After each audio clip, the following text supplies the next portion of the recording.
고린도전서 7장 4절 말씀. 아내는 자기 몸을 주장하지 못하고 오직 그 남편이 하며 남편도 그와 같이 자기 몸을 주장하지 못하고 오직 그 아내가 하나니. 결혼이라는 얘기인데 결혼에 대한 이야기가 고린도전서 7장에 대한 이야기가 나오는데요.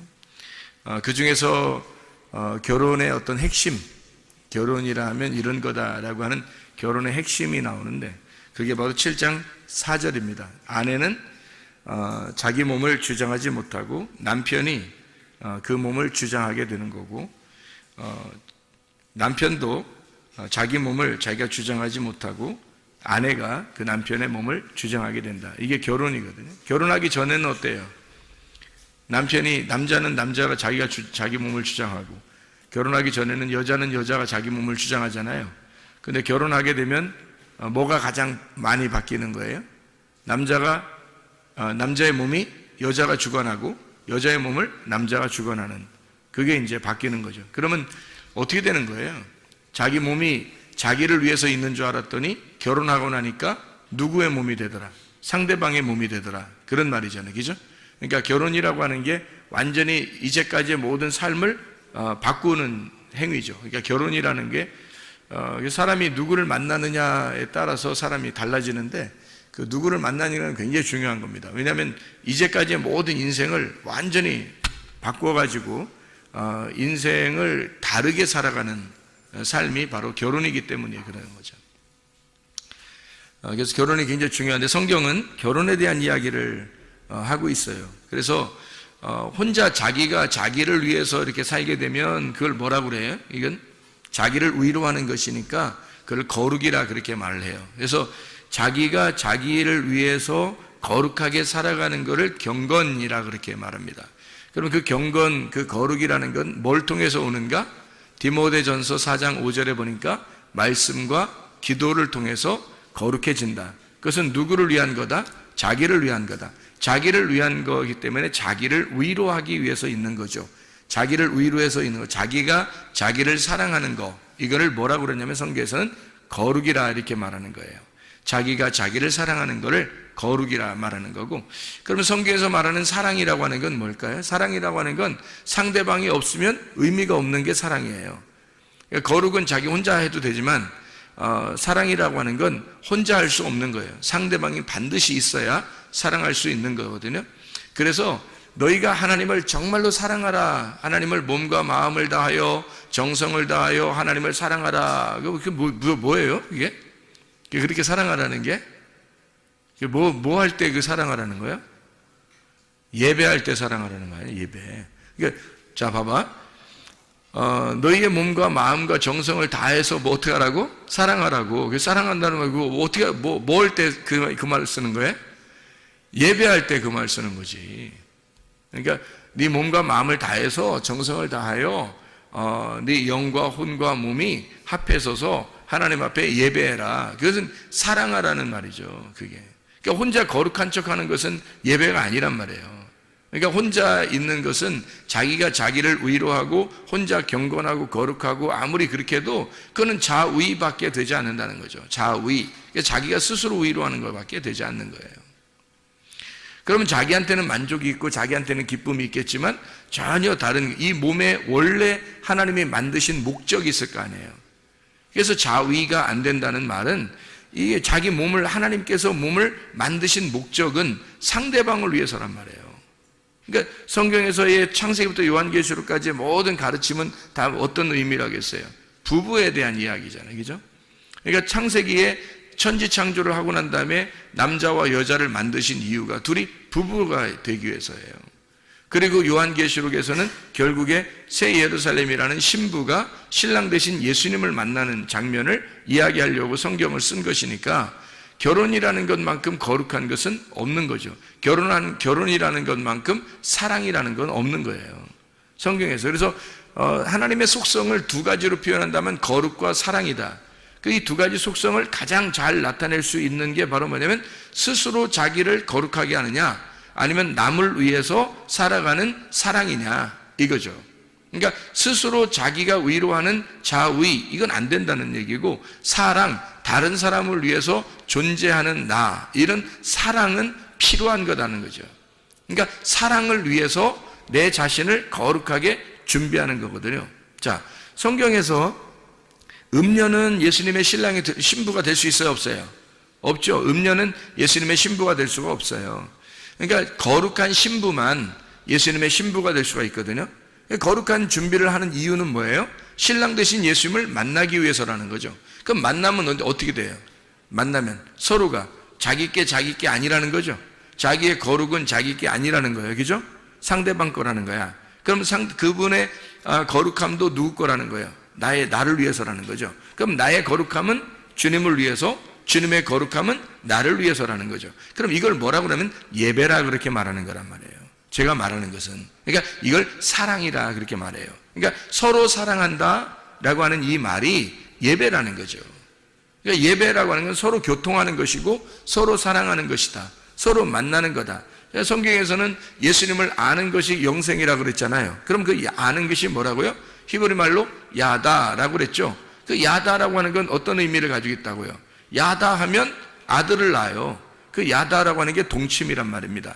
그 동침에서 알게 되면, 서로 하나가 되면, 서로가 자기가 자기를 주장하지 아니하고 자기 것을 상대방에게 줌으로써 그 상대방이 자기를 점령함으로써 그래서 갖는 야다죠. 그 야다를 하게 되면 하나님의 아들이라는 예수를 낳게 된단 말이에요. 그게 성경의 그 거룩함이에요. 그래서 성경에서 가장 거룩한 것은 결혼이에요.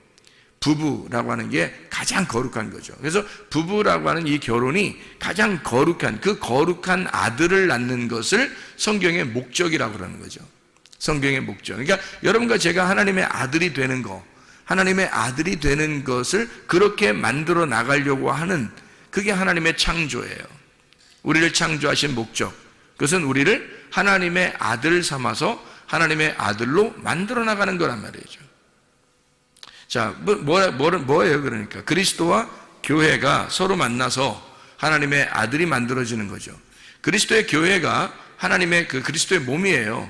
그러면 그리스도의 교회하고 신랑 되신 예수님하고 만나면 어떻게 돼요? 우리가 그 안에서 태어나는 거죠. 우리가 하나님의 아들로, 그 거룩한 하나님의 아들로 태어난단 말이에요. 그 신부라는 교회에서. 이해가 되겠어요? 그 신부인 교회가 어머니가 되는 거죠. 그래서 하나님의 아들이 태어나는 거니까. 그러니까 여러분과 저는 교회라고 하는 어머니를 통해서 그 어머니의 자궁에서 나온 하나님의 아들이 되는 거라는 거죠. 그러니까 교회가 얼마나 중요한 것이냐 하는 얘기입니다. 성경에서 그리스도와 교회를 빼놓고서는 성경이 이루어지질 못하죠. 신랑과 신부를 빼놓고서는 성경이 이루어지지 못하는 겁니다. 이게 무슨 음란한 이야기나 뭐 저속한 이야기가 아니에요. 이게 굉장히 거룩한 이야기입니다. 하나님 안에서 이것만큼 거룩한 이야기가 어디 있어요?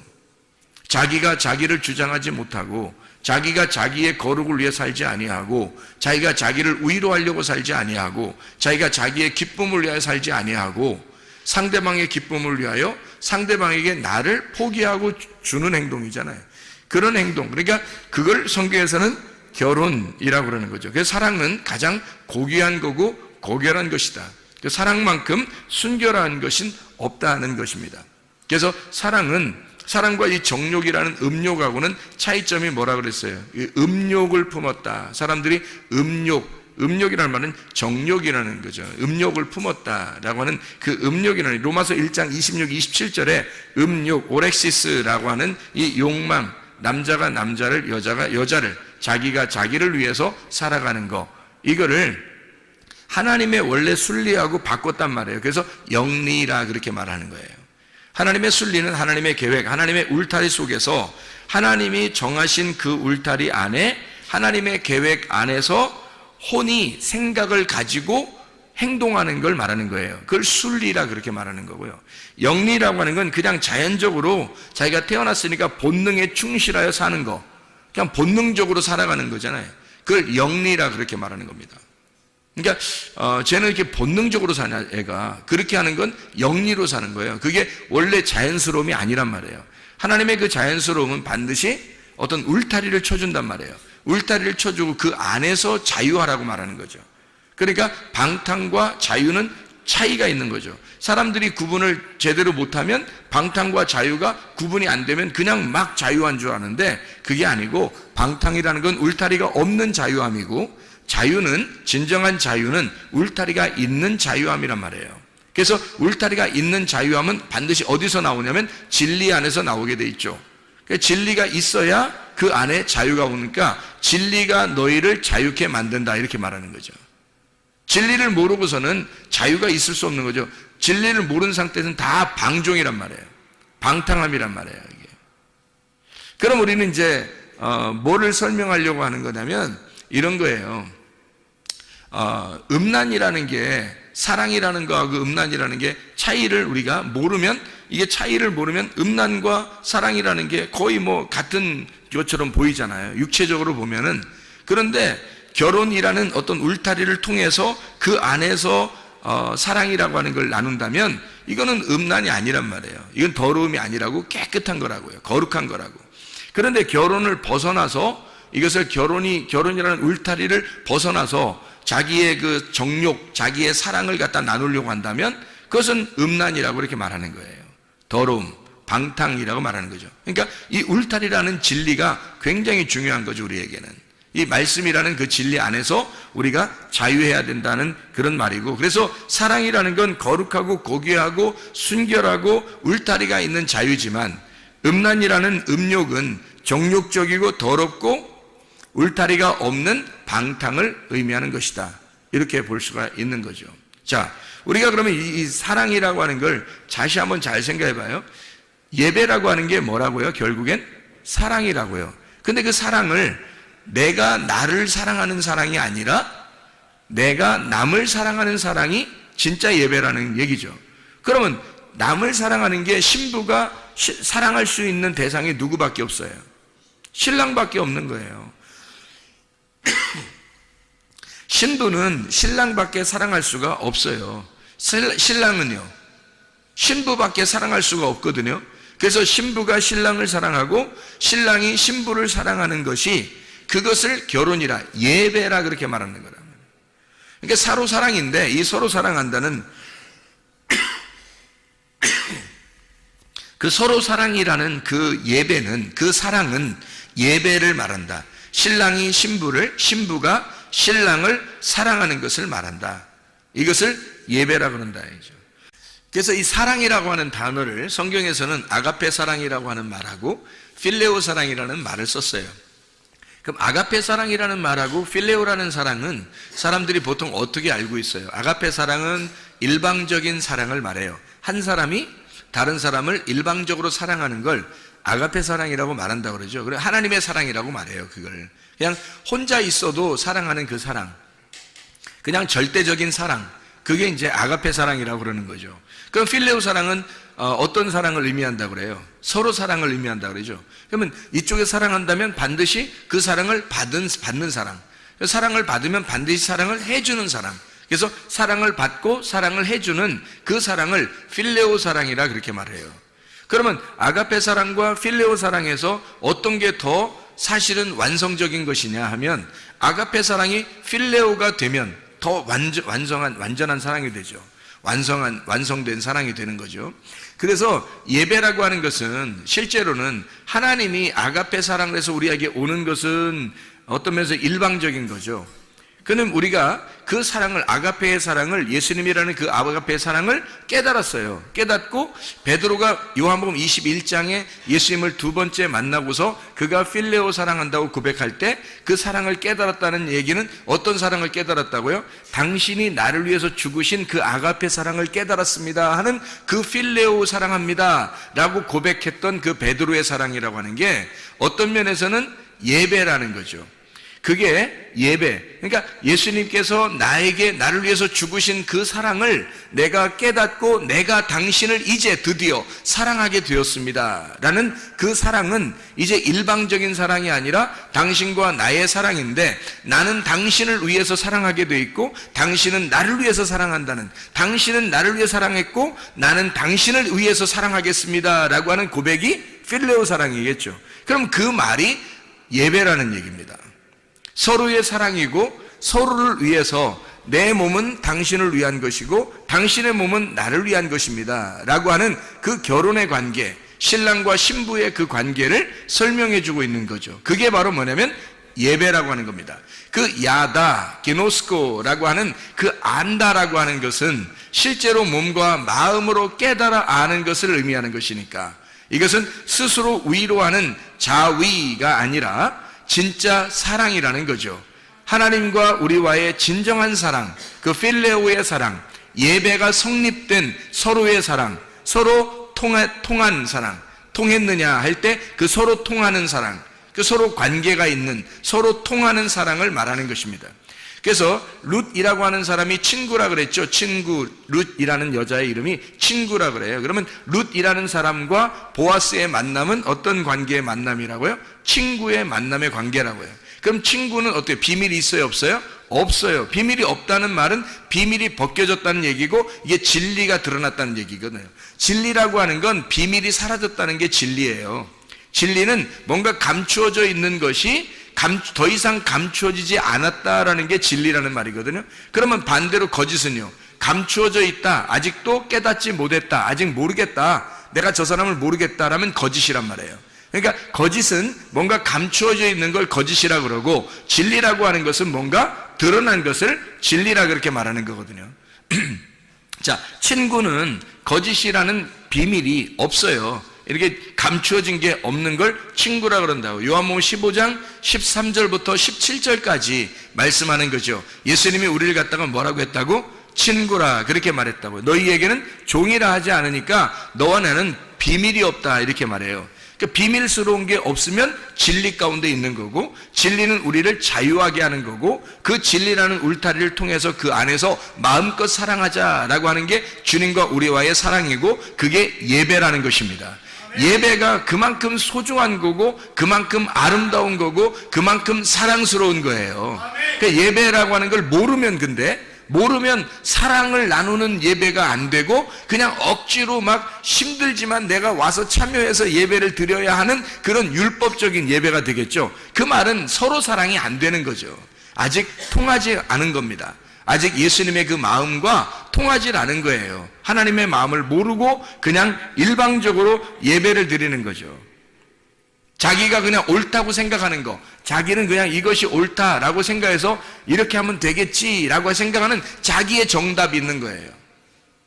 마태복음 5장에 보면 그런 말씀이 있죠. 5장 29절 30절의 말씀에 보면 오른 눈을 빼고 또 오른손을 찍어내버려라 그런 말이 있어요.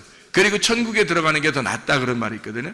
그 옳은이라는 게 뭐예요? 옳은이라는 게 옳다는 말이거든요. 옳다는 말. 네가 옳다고 생각하는 거, 너의 율법, 너의 말씀, 네가 생각하는 진리, 네가 생각하는 거, 하나님이 생각하는 게 아니라 네가 생각하는 진리, 네가 생각하는 옳다는 율법, 네가 생각하는 계명, 네가 생각하는 거 옳다고 생각하는 그거를 찍어내버려라는 거죠. 그걸 찍어내버리면 실제로 옳은 눈으로 오시는, 옳게 오시는, 옳은 손으로 오시는, 옳은 눈으로 오시는 그 주님이 너의 것이 될 것이라는 거죠. 나의 옳은 것을, 내가 옳다고 생각하는 옳은 눈과 옳은 손을 빼버리고 찍어내버리면, 그러면 주님께서 나의 옳은 눈이 되시고 주님께서 나의 옳은 손이 되셔서 내가 잃어버린 그 자리를 주님이 채우신다는 거죠. 그게 진리입니다. 그러니까 내가 가지고 있는 것들을 뽑아버리는 거, 내가 가지고 있는 진리의 눈, 이거를 뽑아버려. 내가 생각하는 그 진리의 손을 찍어버려. 그러면 주님께서 원하시는 주님이라는 진리의 눈, 주님이라는 진리의 손이 나를 그 진리의 눈과 진리의 손을, 옳은 눈과 옳은 손을 갖게 된다는 거죠.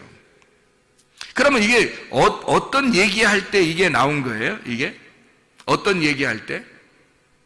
마태복음 5장 29절 30절 말씀에 뭔 얘기하다가 이런 얘기했어요? 간음한 거 하지 말라고 할 때 이런 얘기하거든요. 간음하지 말라 할 때 이 얘기하는 거예요. 간음하는 거에 대해서 얘기하다가, 그럼 간음하다는 것은 마태복음 5장 21절에는 뭐라고 그래요? 살인하지 말라 그렇게 말하죠. 마태복음 5장 27절에는 간음하지 말라 그러거든요.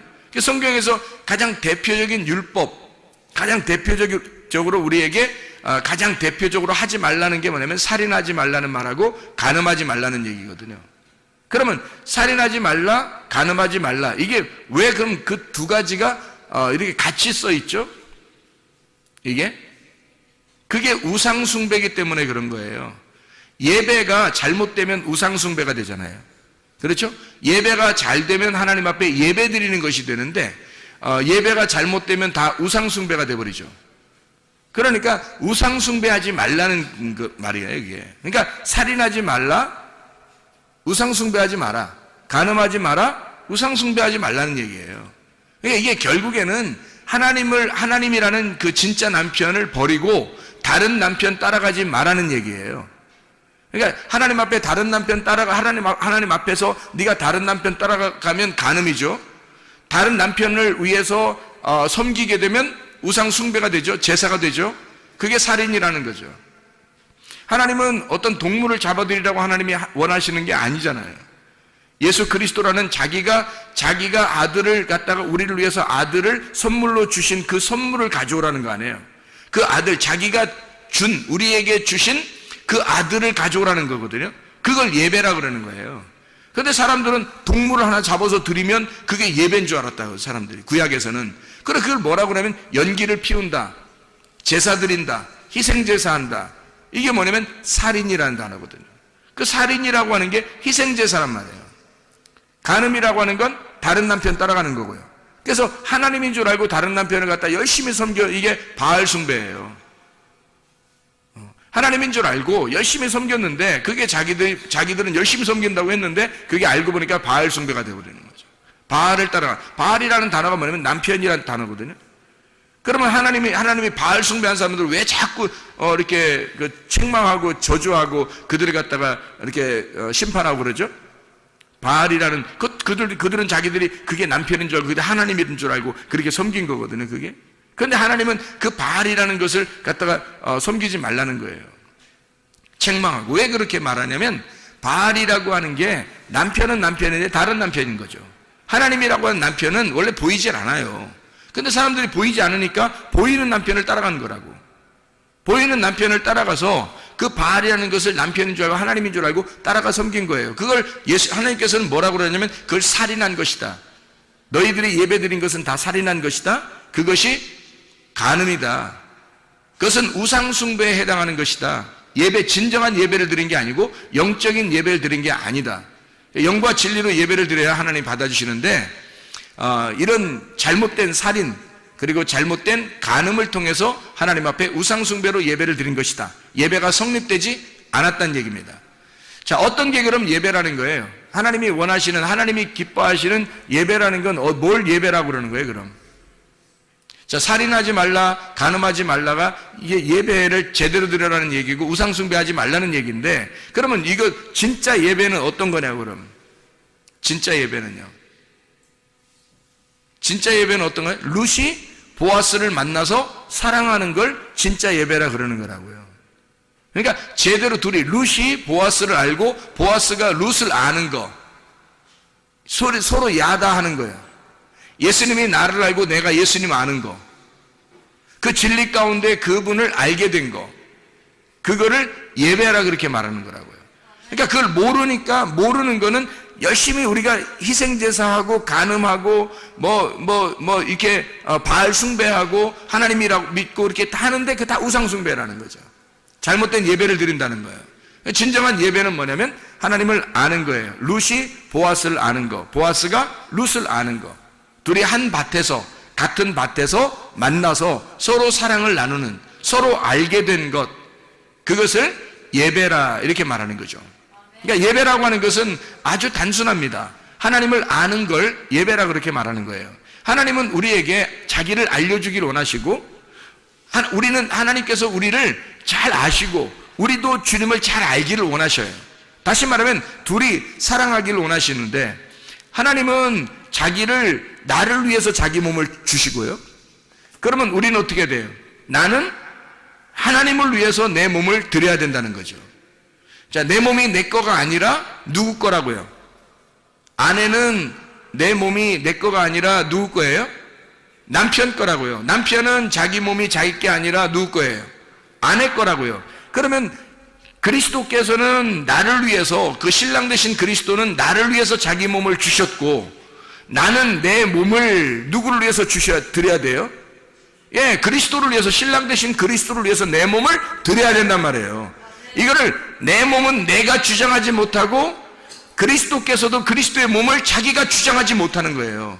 그리스도는 자기의 몸을 우리를 위해서 주시고, 우리의 몸은 우리가 그리스도를 위해서 드려서, 이 둘이, 나는 주님을 위하여, 주님은 나를 위하여 서로 사랑하는, 서로 자기 거를 드리는, 상대방에게 내 거를 드리는, 나의 소중한 것을 드림으로써 그분의 몸이 내 거가 되고 나의 몸이 그분의 것이 되는, 내 소중한 것을 포기하고 그분의 소중한 것을 받는, 그게 서로 사랑이라는 예배라는 거죠. 그게 거룩입니다. 이게 진짜 결혼이라고 하는 거고요.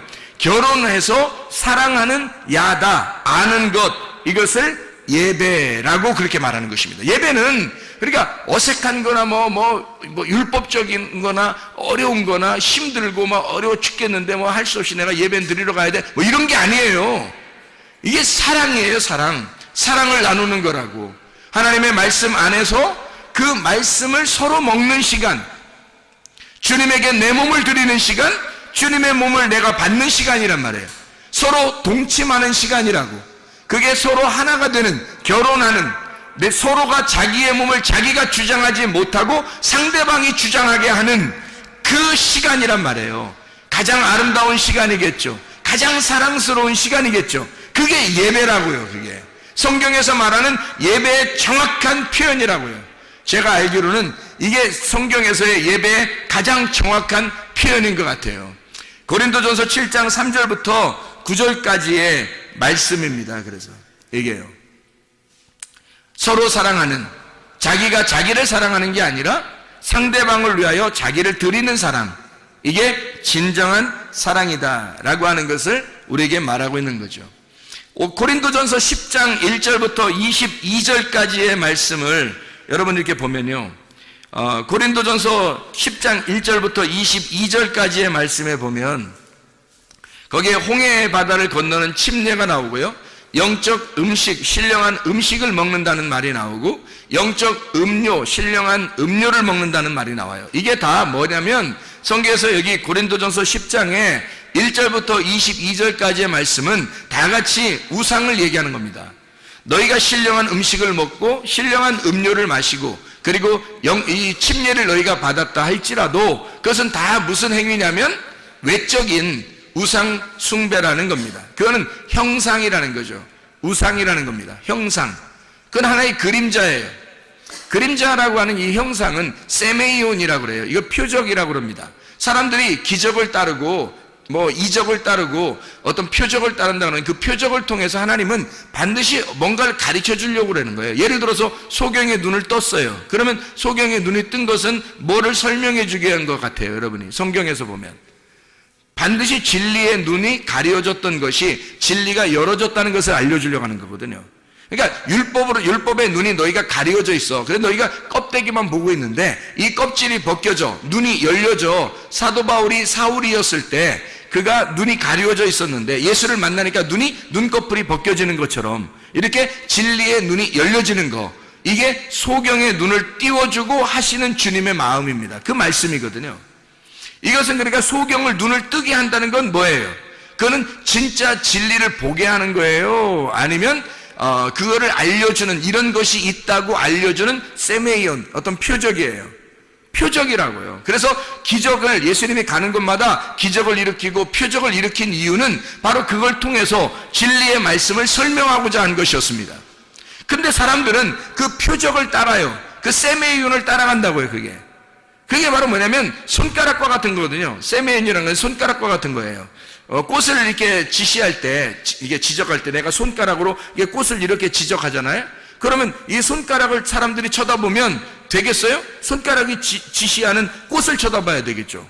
꽃을 쳐다봐야 되는데 손가락을 보고 있다고 사람들이. 자, 태양이 있는 것은 손가락과 같은 거거든요. 태양이 있는 것은 빛이 있다는 걸 알려주려고 그러는데 태양만 사람들이 아주 좋아한단 말이에요. 그러면 태양 숭배가 되는 거예요. 그러니까 손가락으로 꽃을 가리켰는데 꽃을 쳐다봐야 되는데 이 손가락을 바라보면 손가락 우상이 되는 거란 말이에요, 이게.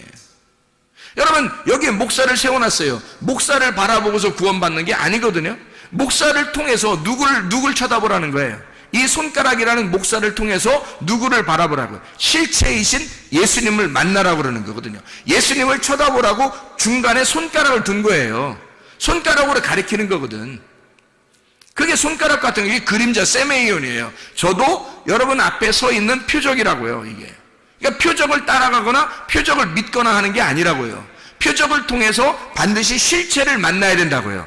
태양을 통해서 빛을 만나야 되는 것처럼 세메이온이라고 하는 이 그림자, 다시 말하면 광야에서 사람들이 신령한 음료를 마셨어요. 침례를 받았어요. 홍해바다를 건넜어요. 그리고 막 40년 동안이나 계속 내려오는 만나를 먹었어요. 그리고 신령한 음료를 또 막 마셨어요.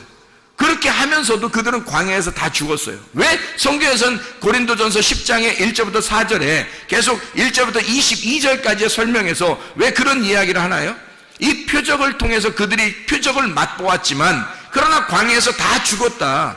너희들에게 이것이 본보기가 되어서 우리에게 와 있다는 거예요. 그래서 이 본보기에 대한 이야기를 하면서 나중에 뭐라고 얘기하냐면 고린도전서 10장 1절부터 22절까지 쭉 이렇게 설명하면서요, 뭘 설명하냐면 너희가 우상을 따랐다는 거예요. 그게 형상을 따라갔다는 거예요. 세메이온을 따라갔다는 거예요. 그림자를 따라갔다는 거예요. 그 표식을 따라갔다는 거예요. 그렇게 하는 것 자체가 주의 만찬도 마찬가지라는 겁니다. 주의 만찬도 떡과 포도주를 먹으면서 이게 무슨 예수님의 살이요 예수님의 피다 그러면서 그걸 갖다 먹고 마시면서 그렇게 먹고 마셨으니까 나는 주님과 함께 있겠지라고 하는 그렇게 생각하는 사람들도 있다는 거죠. 그게 아니라는 겁니다. 다시 말하면 그것도 역시 손가락에 불과하다. 그것도 태양에 불과하다. 그거 역시도 우상에 불과하다는 겁니다. 자, 생각해 보세요. 빛이신 그리스도를, 그 실체를 알아야, 그 실체를 만나야 그 목적을 가지고 성경을 써놨는데 이 성경책이 거룩한 줄 알고 성경책만 바라보고 살면 되겠느냐 이거죠. 안 됩니다. 성경책이 우리에게 있는 것은 무엇을 가리켜서 그 가리키는 손가락을 보고 살게 하는 것이 아니라 이걸 통해서 실제로 이 안내문, 여기 있는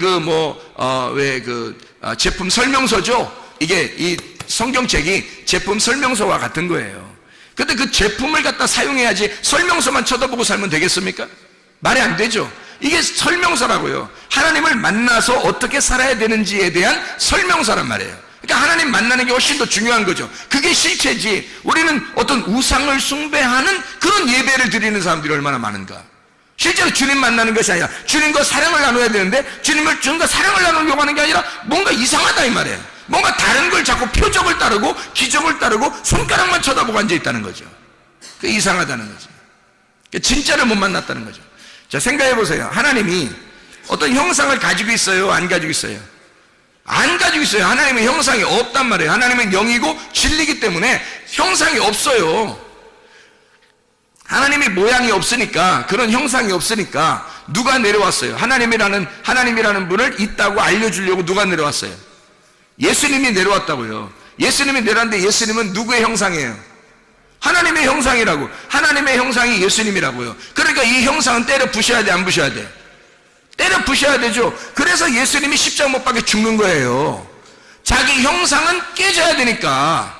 형상은 깨지고 누구를 설명하는 거예요? 하나님이라는 영, 보이지 않는 하나님이라는 영을 설명하는 거예요. 그리스도가 이 땅에 오신 것은 하나님 아버지를 설명하려고 오신 형상이란 말입니다. 우리는 그리스도가 부활하셨죠. 근데 그 부활하신 그리스도의 형상이 누구냐면 우리란 말이에요. 그러니까 우리를 통해서 누가 드러나야 되겠어요? 그리스도가 드러나야 되는 거죠. 우리는 그리스도의 형상이니까 그리스도를 나타내려고 나를 통해서, 나라는 우상을 통해서 그리스도라는 실제를 만나게 하려고 나라는 우상을 세우는 거죠. 우리라는 형상을, 그림자를 세우는 것은 진짜 그리스도를 만나게 하기 위한 겁니다.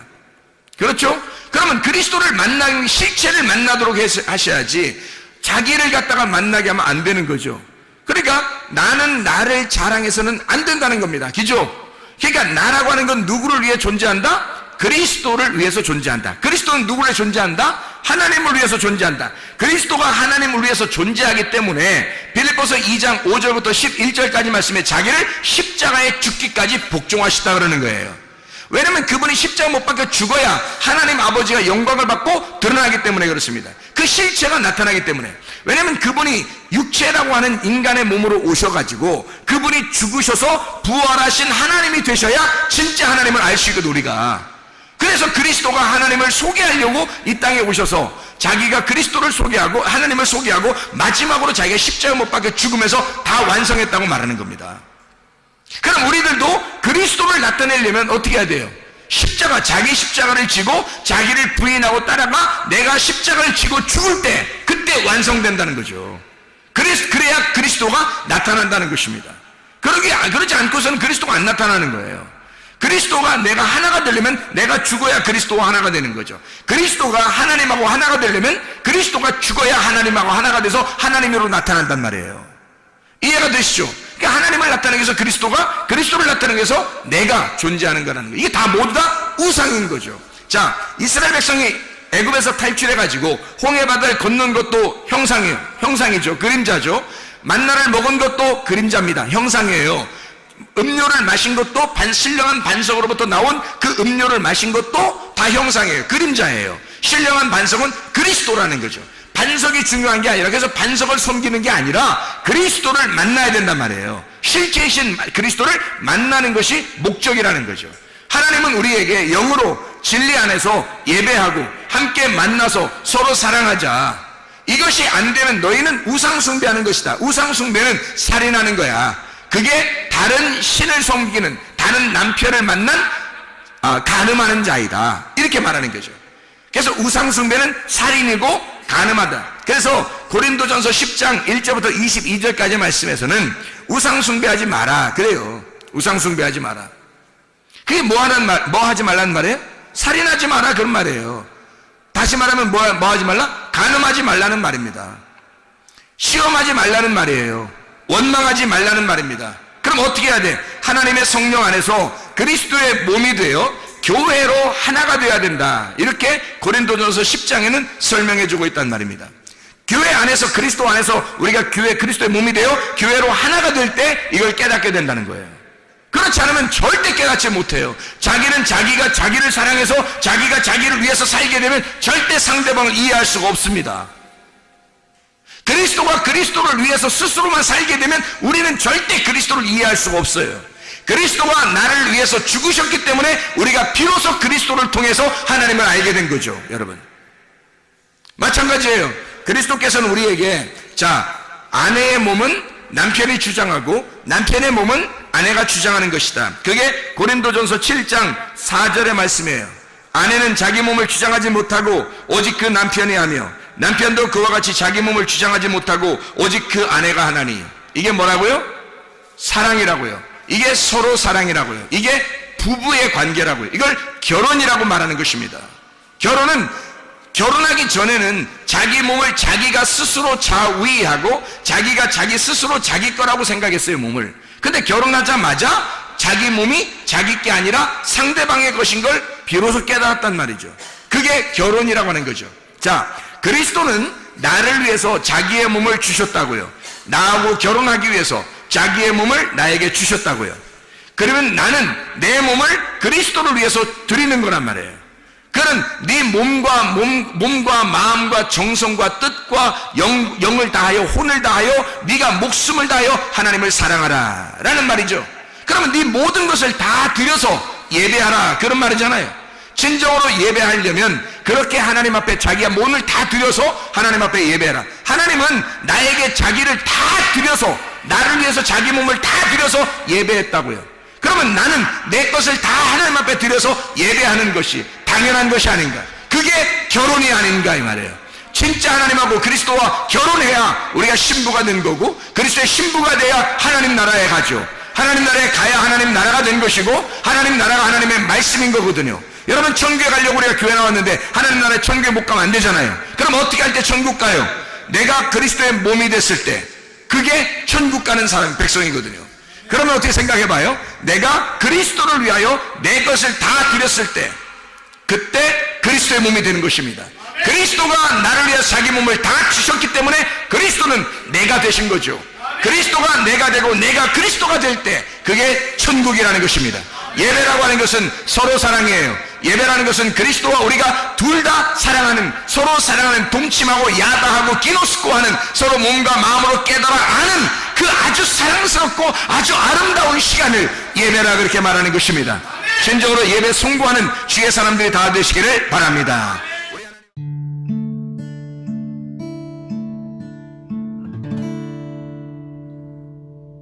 내 속에 내가 너무도 많아서 당신을 쉴 곳 없네. 내 속에 헛된 바람들로 당신을